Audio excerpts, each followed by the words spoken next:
Assalamualaikum warahmatullahi wabarakatuh. Selamat malam para pendengar setia Cipta Cerita Dayali. Oh ya, pada kesempatan malam hari ini saya akan membawakan sebuah kisah tentang kehidupanku dulu setelah menikah dengan orang yang aku sayangi.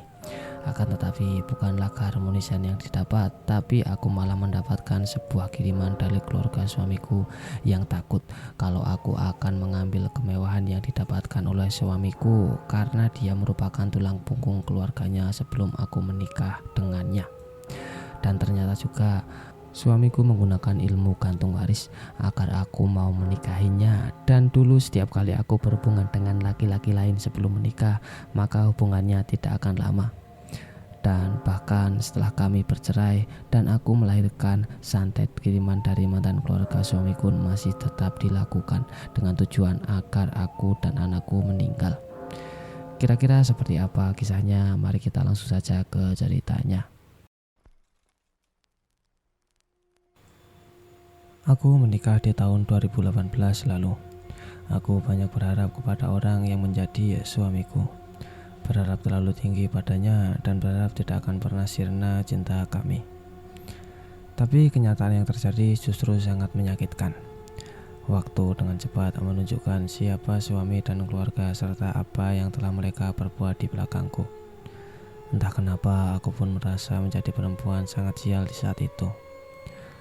Aku mengenalnya 8 tahun lalu dan aku tahu dia sempat menaruh hati padaku, tapi aku tidak suka dengan pria yang lebih muda. Tapi perlahan-lahan aku menghindar sampai akhirnya kami lost kontak dan dipertemukan 7 tahun kemudian, dan saat itu dia berani mengajak aku untuk menikah. 1 minggu di awal pernikahan dia mendapat tugas ke luar negeri, maka aku pun tinggal sendiri di kontrakan yang jauh dari rumah orang tuaku. Awalnya aku tak merasakan apa-apa, sampai ketika teman dari suamiku ini menghubungi dan meminta izin untuk tinggal di kontrakanku selama mereka tinggal di Jakarta untuk sementara. Dan dari sinilah semuanya terbongkar, semuanya terbuka, semua menunjukkan sifat aslinya. Dengan senang hati aku menerima mereka dan menampung mereka sementara di kontrakanku. Tapi rupanya kebaikanku adalah awal dari penderitaanku. Mereka tinggal selama 1 minggu tanpa aku menaruh curiga apa saja yang mereka lakukan di dalam kontrakanku ketika aku pergi bekerja. Tak terasa setelah 1 minggu akhirnya mereka pamit, dan dari situlah aku mulai merasakan hawa yang luar biasa tidak nyaman di dalam kontrakanku. Aku bukan indigo, tapi terkadang aku bisa melihat keberadaan mereka. Aku seringkali merasa ada wanita yang mengikutiku dengan berjalan merangkak ketika aku berada di dapur. Dan di dalam kamar mandi aku merasa ada pocong yang tengah mengawasiku. Tapi aku masih anggap itu angin lalu atau rasa ketakutanku saja. Sampai aku benar-benar melihat sesosok perempuan berdiri tepat di depanku ketika aku baru saja berbaring di kasur. Saat wanita itu muncul, aku mencoba untuk tenang dan mengabaikannya sampai sosok itu pergi. Tapi rupanya belum selesai. Aku sangat sadar bahwa aku benar-benar diganggu ketika aku melihat sebuah tangan besar dengan kuku panjang yang hitam pekat meraih tanganku. Aku benar-benar merasa sangat ketakutan dan merasakan sesuatu yang salah. Tapi di saat itu aku tidak memberitahu kondisiku itu kepada siapapun termasuk keluarga atau bahkan suamiku karena aku takut mereka akan menjadi khawatir. Aku merasakan sesuatu yang salah karena ketika pertama kali aku menyewa kontrakan tersebut, aku yakin secara hawa ruangan benar-benar dalam kondisi yang sangat aman, bahkan dari keberadaan makhluk-makhluk itu. Namun, justru kini teror yang aku rasakan semenjak teman dari suamiku itu menginap, maka aku beranikan diri untuk bercerita kepada pamanku yang dia memang ahli dalam hal tersebut. Dia hanya berkata ada yang tidak suka padaku dan berniat menghancurkan rumah tanggaku. Tapi siapa ya? Saat itu aku teringat kepada kakak iparku, karena sebelum acara pernikahan aku tidak tahu apa yang terjadi. Tiba-tiba saja dia melabrakku dan mengatakan bahwa semenjak suamiku mengenal aku, dia sering membangkang dan kakaknya, dan akibatnya mereka bertengkar sampai ibunya menangis. Jujur, aku tidak tahu masalah apa yang terjadi pada suamiku dan keluarganya. Bahkan ketika kutanyakan pada suamiku, dia tidak mau membahas masalah itu. Kuanggap masalah itu selesai karena aku meminta maaf pada kakaknya, walaupun aku tidak tahu apa kesalahanku. Dan keanehan makin sering terjadi karena aku sering merasakan sakit perut di pundak dan kepala. Anehnya ini selalu terjadi mulai dari pada asar hingga maghrib. Karena sering ketakutan dengan kehadiran mereka di kontrakan, membuatku menyengajakan sering pulang telat dari kantor.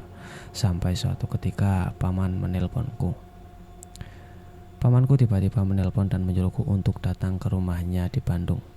Maka Sabtu Minggu aku pun pergi ke sana. Lalu tanpa ku minta, paman membacakanku ayat-ayat ruqyah hingga aku benar-benar merasakan sakit luar biasa di sekujur badanku. Sakit yang amat sangat hingga tanpa sadar aku menangis karena merasakan panas dan sakit yang belum pernah kurasakan sebelumnya. Bibiku pun berada di sampingku, menemaniku dan menyuruhku untuk beristighfar dan memohon ampun kepada Allah. Tapi paman memaksaku untuk meminum air bidara hingga aku pun muntah mengeluarkan isi perutku. Dan percaya tidak percaya, yang aku keluarkan adalah cairan berwarna hijau dan kepingan-kepingan putih. Aku tidak tahu itu apa. Tapi setelah aku diruqyah oleh paman, aku merasakan tubuhku benar-benar sakit. Rupanya banyak yang bersemayam di dalam tubuhku yang untungnya bisa dikeluarkan oleh paman. Jam 9 malam sampai jam 2 pagi aku sangat tersiksa. Entah kenapa aku bisa merasakan semua itu. Tapi semua selesai ketika paman memintaku mandi dengan air bidara. Aku benar-benar letih dan tidak memiliki tenaga sedikit pun. Paman bilang padaku, kalau seandainya aku lemah, ada kemungkinan bahwa aku sudah terbaring di rumah sakit begitu saja. Mungkin karena aku kuat karena Allah masih mendampingiku. Tapi yang membuatku terkejut, paman mengatakan bahwa ini semua akibat perbuatan keluarga suamiku yang tak suka padaku. Saat itu aku merasa seperti tersambar petir.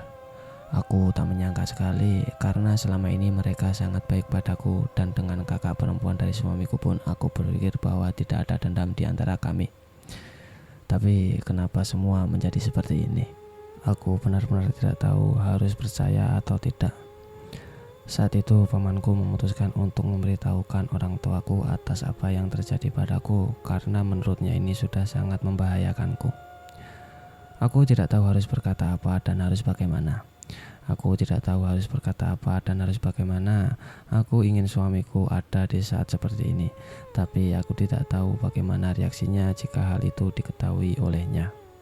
Aku masih diam hingga esoknya ibu mertuaku menelponku. Saat itu aku takut, teringat akan rasa sakit yang kualami di sekujur badanku saat diruqyah. Tapi saat itu aku memberanikan diri untuk mengangkat telepon itu. Nadanya terdengar biasa saja. Ia menanyakan kabarku karena sudah sebulan aku tidak datang ke rumah. Aku mengangkat telepon dari ibu mertuaku itu. Di ujung telepon nadanya terdengar biasa. Ia menanyakan kabarku karena sudah sebulan tidak datang ke rumah. Biasanya aku selalu pergi ke rumah mertuaku di awal bulan dan menginap di sana seolah itu rumahku sendiri. Aku menganggap mereka orang tuaku. Aku menganggap kakak-kakak suamiku adalah keluargaku. Aku selalu menanyakan apa kebutuhan ayah dan ibu mertuaku. Jika mereka butuh sesuatu, maka biar aku yang menyediakannya, karena mereka sudah tua. Dan aku tidak mau mereka pergi sendiri keluar mencari. Karena sebelumnya suamikulah yang memenuhi kebutuhan mereka. Maka ketika suamiku tidak ada, aku berusaha menggantikannya. Tapi apa yang tampak di depan mata tidak selalu dengan yang di belakang. Karena sudah ditanyakan seperti itu, hari itu aku memberanikan diri untuk datang ke rumah mertuaku usai pulang kerja. Ibu mertuaku bilang, kakak ipar perempuan mau menemuiku karena dia bilang pacarnya yang baru saja jalan-jalan dari luar negeri memberikan aku oleh-oleh kalung mutiara. Dengan dada berdegup kencang, aku masuk ke dalam rumah. Setelah sebelumnya aku meminta tolong kepada temanku untuk menelpon segera jika aku meminta atau memberi kode. Aku bercerita kepada temanku masalah yang kuhadapi. Maka aku berurusan untuk segera menelponku jika aku tidak mengirimkan teks WA sebagai tanda sinyal aku dalam tanda bahaya. Berhubung saat itu bertepatan dengan awal momen Ramadan, aku pun mencoba meminta maaf kepada mereka. Apapun kesalahanku, aku berharap mereka mau memaafkanku dan tidak melakukan hal yang aneh-aneh seperti itu. Tapi semua itu tidak dapat diduga. Aku benar-benar merasakan bahaya ketika kakak ipar perempuanku menyodorkan sebuah kalung yang ia bilang hadiah dari pacarnya, yang di awal katanya kalung mutiara, tapi itu hanya kalung dengan bandul hitam dan tali kalung seperti tali yang dipakaikan kepada hewan peliharaan. Karena aku memiliki kekurangan keturunan dari ayah, maka aku bisa merasakan perasaan yang tidak enak ketika aku memegang kalung yang disodorkan kepadaku itu. Perasaanku gak enak sama sekali saat itu. Saat itu juga aku langsung mengirim WA pada temanku dan berharap dia menelponku dengan berpura-pura menyuruhku segera pergi menjemputnya agar aku bisa keluar dari rumah itu. Untunglah temanku sigap dan dia benar-benar menelponku dan kami pun bersandiwara sesuai dengan sebagaimana rencanaku. Aku secepat mungkin pamit tanpa sempat mencoba kalung itu. Tetapi apa mau dikata, ibu mertuaku menahanku dan memintaku untuk membawa kalung tersebut. Saat itu aku beralasan mau pergi mengantar teman agak jauh, maka biarkan kalung tersebut disimpan dulu oleh beliau karena nanti takutnya hilang jika aku bawa-bawa. Akan tetapi ibu mertua dan kakak iparku terus memaksa dan aku dengan berbagai cara berusaha terus menolak. Merasa tak berhasil membujukku untuk mengenakan kalung itu, akhirnya ibu mertuaku memaksaku membawa air minum untuk bekal. Kali ini aku menerimanya, tapi aku sudah sangat berhati-hati dan tidak mau terjadi lagi sesuatu yang aneh dalam diriku nanti. Maka ketika dalam perjalanan pulang, aku membuang air itu. Sebelumnya paman juga sudah berpesan untuk tidak lagi makan dan minum apapun pemberian dari mereka. Dalam perjalanan pulang, aku sangat sedih dan menangis. Kenapa mereka begitu jahat padaku? Kenapa begitu mereka ingin mencelakaiku dan apa salahku? Aku sudah berusaha sebaik mungkin agar diterima keluarga mereka, tapi mereka begitu sangat ingin mencelakaiku. Maka yakinlah aku bahwa yang dikatakan paman semuanya benar, sampai aku benar-benar ingin suamiku segera pulang menemaniku. Aku ingin dia kesini ketika aku merasakan kekhawatiran. Aku ingin dia setidaknya memberikan aku kekuatan untuk menerima semua ini, menerima kenyataan pahit ini. Aku ingin bertanya kepada keluarga suamiku, apa salahku hingga mereka berniat membuatku sakit? Atau apakah mereka memang berniat membunuhku perlahan-lahan? Semua tanda-tandanya hadir dalam kepalaku dan aku tidak dapat lagi mengendalikan emosiku. Hingga akhirnya aku bercerita pada suamiku tentang apa yang terjadi padaku. Tapi aku mengatakan bahwa hal itu dialami oleh temanku. Aku ingin tahu apa pendapatnya jika hal itu terjadi padanya. Aku juga tidak bisa memberitahukan yang sebenarnya karena aku takut menyakiti hatinya jika ia tahu bahwa keluarganya sendirilah yang berniat menghancurkan rumah tangga kami. Saat itu paman menyarankanku untuk membersihkan semua bagian kontrakan yang aku tempati, cari di setiap sudut apapun yang mencurigakan. Aku pun melakukannya, ditemani orang tua dan adikku. Tahukah kalian apa yang kami temukan? Ya, bungkusan kain kafan kecil berada di atap tempat kamarku. Jadi ruang dapurku memiliki ventilasi atap yang bisa dimasuki oleh satu orang dengan memanjat tembok. Adikku melihatnya dan berniat mengambilnya, tapi dilarang oleh paman karena siapapun yang memegang barang tersebut akan menjadi korban selanjutnya, bahkan sulit untuk disembuhkan. Maka paman sendirilah yang menginformasikan bahwa dialah yang akan mengambil barang tersebut ketika di tengah-tengah Ramadan.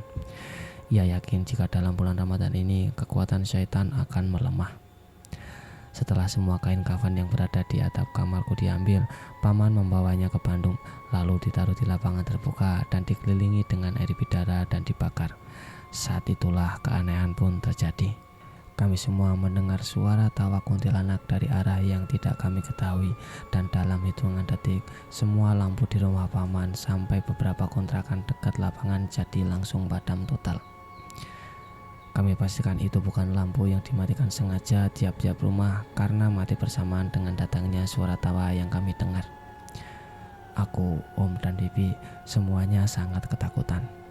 Tapi saat itulah seluruh rasa sakit di pantatku hilang bersamaan dengan dibakarnya kain kafan itu.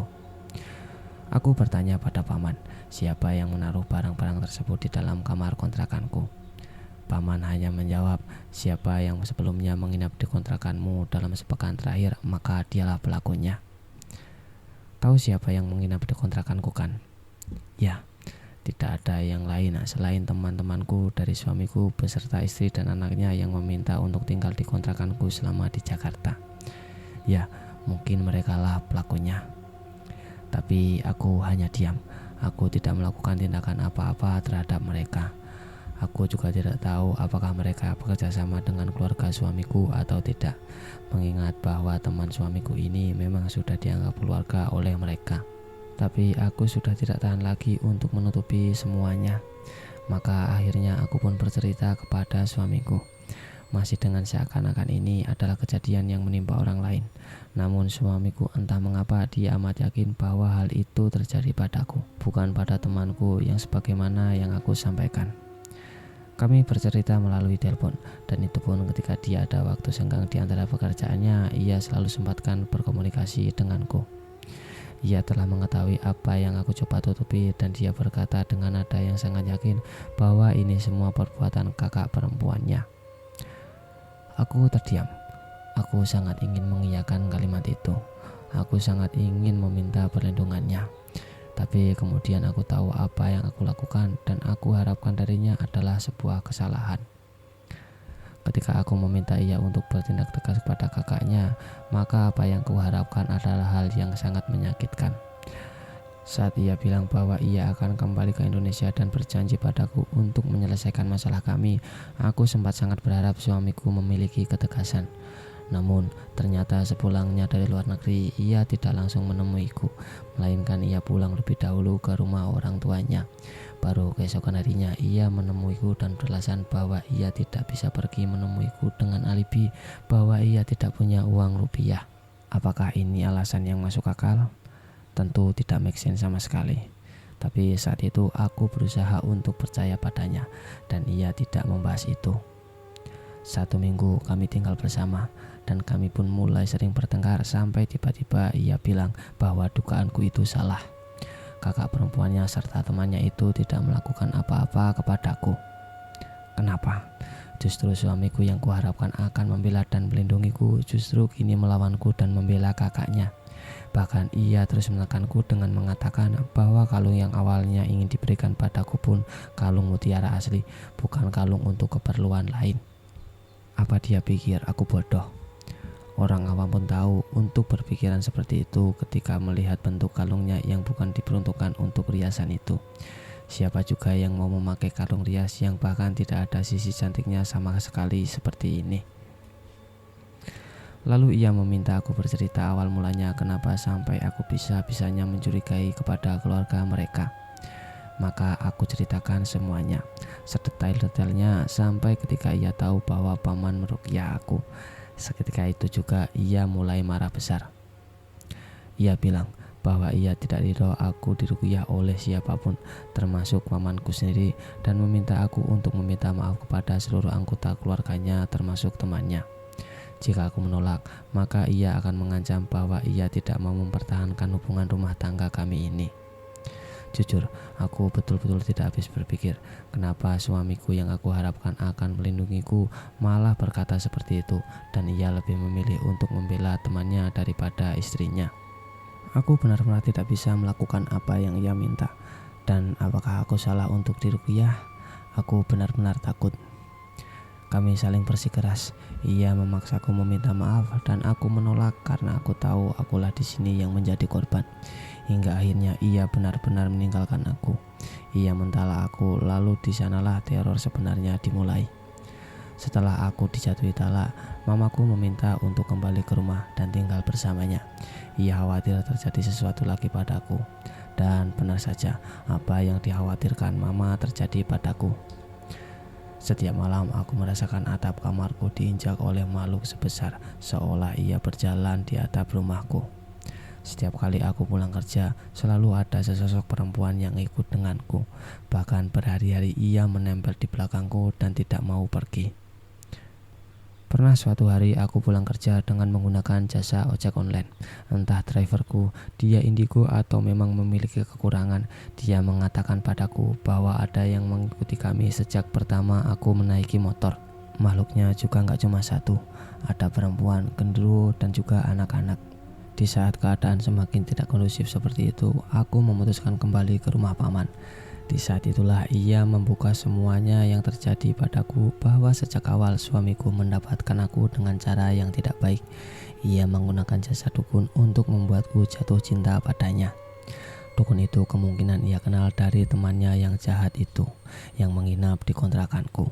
Medianya kemungkinan berasal dari fotoku. Suamiku mengambil fotoku dari Facebook dan menggunakannya untuk mengikatku agar aku tidak menikah dengan orang lain selain dirinya. Istilahnya gantung waris. Dan itu benar, aku mengalami gantung waris karena berkali-kali jika aku menjalin hubungan dengan seseorang pria, maka tidak akan bertahan lama. Selalu seperti itu sampai aku bertemu dengan suamiku yang sekarang. Paman berkata bahwa ia mengetahuinya sejak awal, tapi ia lebih memilih membiarkannya karena ia yakin bahwa apa yang kita tanam maka itu yang akan kita tuai. Jika suamiku nanti memang menceraikan aku, maka ilmu gantung waris tersebut akan kembali kepada dirinya sendiri atas kehendak Allah. Aku tidak tahu apa yang dilakukan oleh teman dan keluarganya kepadaku, dilakukan atas seizinnya atau tidak, yakni agar aku menurut kepadanya seperti pembantu atau hanya pemanfaatan keberadaanku. Di sini suamiku sudah meninggalkan aku sendirian dengan alasan ibunya sakit dan minta untuk ditemani. Lalu suatu hari ia mengirim tag via WA meminta aku untuk memberikan seluruh uang gaji yang selama ini ia kirim kepadaku. Tentu saja dengan jelas aku menolak. Walaupun sebenarnya gaji yang selama ini ia berikan selalu aku tabung dan tidak pernah aku pakai tanpa seizinnya. Bahkan ketika ia dinas luar negeri pun aku segala kebutuhan pribadiku menggunakan gajiku sendiri. Tapi aku merasa ia sudah sangat keterlaluan, sehingga aku mengelak dan mengatakan jika uang yang ia berikan habis untuk aku gunakan berobat selama aku sakit. Ia kemudian marah dan mentala aku melalui WA. Maka benarlah bahwa jangan kita menilai orang dari sholat dan puasanya saja, tapi nilai orang dari tanggung jawabnya. Suamiku bisa dibilang orang yang selalu taat sholatnya dan selalu rajin ke masjid, tapi ternyata ia bisa berlaku sedemikian kepadaku. Ketika aku meminta ia untuk mengembalikanku dengan baik-baik kepada orang tuaku, ia bahkan tidak mau langsung pergi begitu saja setelah sebelumnya memblokir nomorku. Cobaan pun datang kembali ketika aku sadar bahwa aku sudah tidak menstruasi 1 bulan ini, dan ketika aku periksakan ke dokter, aku dinyatakan positif hamil. Dan di saat itu aku benar-benar kalut. Aku juga sempat bertengkar dengan mama. Dia sempat menyalahkanku karena salah memilih pasangan hidup yang sebetulnya sejak awal mamaku kurang suka dengan suamiku. Aku sempat pergi dari rumah karena depresi. Aku duduk diam di dalam stasiun dan pikiranku galau. Aku hamil dan suamiku meninggalkanku, ditambah mama kandungku sendiri marah kepadaku. Aku sempat memberitahu salah satu kakak laki-laki suamiku atas kondisiku yang sedang hamil, tapi balasannya justru menghardik aku balik dan mereka sama sekali tidak percaya padaku. Aku pergi ke stasiun kereta dan duduk diam di sana hingga jam 11 malam tanpa tahu apa yang akan aku lakukan. Sempat aku berpikiran hal negatif. Aku merasa benar-benar sendirian dan semua orang menjauhiku dan terpikirkan bahwa mungkin lebih baik aku mati. Aku ingin meloncat saja ketika kereta datang. Mungkin saja rasanya tidak akan sakit dan aku bisa tenang setelahnya. Tapi kemudian aku tersadar bahwa mati bukanlah jalan keluarnya. Bagaimana dengan anak ini yang bahkan dia baru hidup 1 bulan di dalam rahimku? Ketika itu temanku menelpon dan menanyakan keberadaanku. Rupanya pamanku yang memang mengenal salah satu teman dekatku menghubunginya untuk meminta bantuan mencari aku yang tidak kunjung pulang. Saat itu aku putuskan untuk menerima takdirku yang seperti ini dan kembali ke rumah. Tak lama surat pengadilan agama datang dengan keterangan suamiku meminta cerai dengan alasan yang sama sekali tidak pernah aku lakukan. Aku pun datang ke pengadilan, tapi sejak awal pengadilan hingga akhir ia tak pernah datang sama sekali, maka sidang pun dibatalkan. Rupanya suamiku ingin menggantung status perkawinan kami, sementara aku pun berfokus terlebih dahulu pada kehamilanku ini. Sangat sulit rasanya hamil sendirian dengan keadaan tanpa suami, ditambah dengan teror yang tak kunjung usai seperti ini. Kontrol kandungan pun aku lakukan rutin setiap bulan sendirian tanpa ada yang mendampingiku. Sakit, mual, susah, semua aku lakui sendiri. Aku harus kuat karena ini demi anakku. Ketika hamil pun, keluarga mereka masih tidak berhenti menggangguku. Suatu ketika saat kehamilanku di usia 8 bulan, aku terbangun jam 12 malam pas. Lalu aku melihat ke arah pintu kamarku yang memang tidak aku tutup berhadapan dengan ruang tamu yang lampunya dalam keadaan mati. Di sana, aku melihat satu sosok besar hitam dengan mata merah menyala dan taring panjang dari kedua mulutnya berdiri di ruang tamu.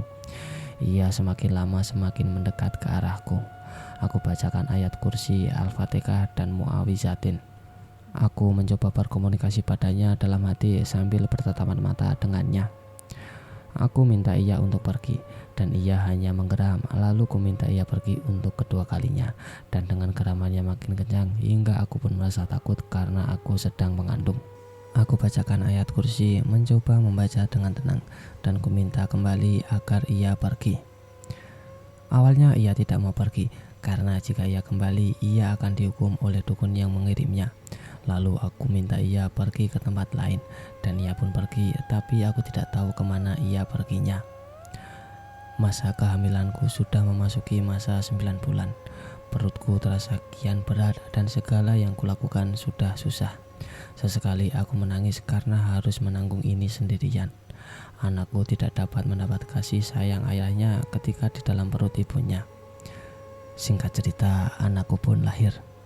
Setelah kondisiku stabil, aku putuskan untuk menggugat cerai suamiku karena sudah 1 tahun ia tidak memberikan nafkah kepadaku.